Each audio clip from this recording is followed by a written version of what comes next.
Изенер парайзна пистан хады пазох нурай пин амылчук таперер шалы мылырдыңар хайди хакастыр аны ағысқа палғып шелер пазы хайдик аға күй кибір пар түрк шерінде. Че нурай изенер? İzlenir. Ya pillistik ağaçka şalamalar noğadınar palgapşalar. Hızıl şalama bu künnin paza örttin tigir kök tigirinin ot kök özümlerinin ah ön ah sağız Ulu bayramlarda akşalamanı pay hazına palgapşalar. Közümge alzam tun bayramda. Çaskıda Han ayının çibirge ikinci gününde Mart'ta Hakastron'un şılpazı koladır. Kibir hosıranda harada şalamalar örtelişe. Çurtastağı homaynimelerini şoh içe. Anın sıltanda homaynime irgişılda halıp odurşa. Naşılda nasağıstı çarık könüldük altapşalar. Avtor sagala koftun bir şoğu par. Pay hazın abahay, çalamalarga payıpşa.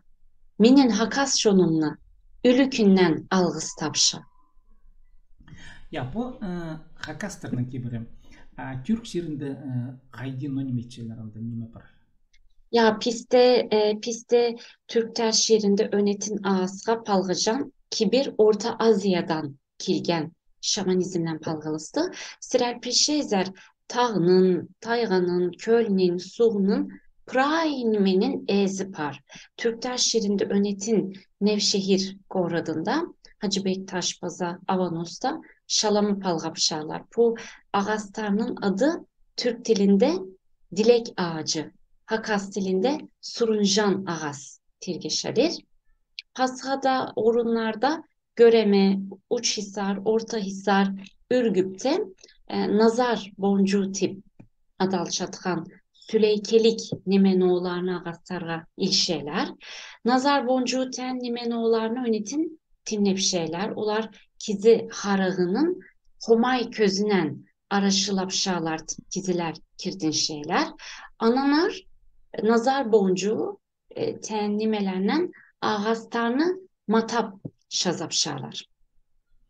Ну вот қыны гансы по сүлей кінлік неменің ағыз тұрны жазып шыққанды по түрк жерінде.